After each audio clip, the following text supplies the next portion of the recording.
Menua itu pasti, tetapi menemukan kedamaian dalam setiap fase kehidupan adalah pilihan.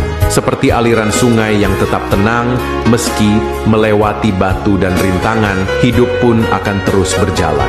Bukan soal seberapa lama kita hidup, tetapi seberapa dalam kita memahami dan menerima setiap perubahan. Dalam kesunyian dan keheningan, kita menemukan makna sejati bahwa kedamaian bukanlah sesuatu yang kita kejar, tetapi sesuatu yang kita ciptakan dalam diri.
Kakak, Kak Sam, yang ini apa ya kami?